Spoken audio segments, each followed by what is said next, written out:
నేను పండిన ఆకుల కోసం దీన్ని ఉపయోగించాను మరియు దీనిని ఉపయోగించిన తర్వాత ఆకులు ఆకుపచ్చగా మారాయి. నా పేరు శరణబసప్ప. నేను బళ్ళారి జిల్లాలో నివసిస్తున్నాను. నేను ఎపీకేఎస్ కంపెనీ వారి ఓ డ్రాప్ మరియు రూటోబెక్స్ మందులను యూట్యూబ్లో చూసి నా ఏలకుల మొక్క కోసం కొన్నాను. దీన్ని ఉపయోగించే ముందు ఇది కేవలం ఒక కర్ర మాత్రమే. ఓ డ్రాప్ ఉపయోగించిన తర్వాత ఆకులు ఎక్కువగా పెరిగాయి మరియు మొక్క బాగా పెరిగింది. నేను రూటోబిక్స్ను పండిన ఆకుల కోసం మాత్రమే ఉపయోగించాను మరియు దానిని ఉపయోగించిన తర్వాత ఆకులు ఆకుపచ్చగా మారాయి. ఈ యాలకుల మొక్క 8 నెలల వయస్సు గలది. నేను దానిని 2 సార్లు ఉపయోగించాను.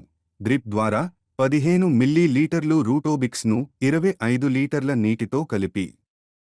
తరువాత మేము 15 మిల్లీ ఓ డ్రాప్ను 25 లీటర్ల నీటిలో కలిపి పిచికారీ చేశాము. మొక్క బాగా పెరుగుతోంది. అందరూ కొని ప్రయోజనం పొందండి.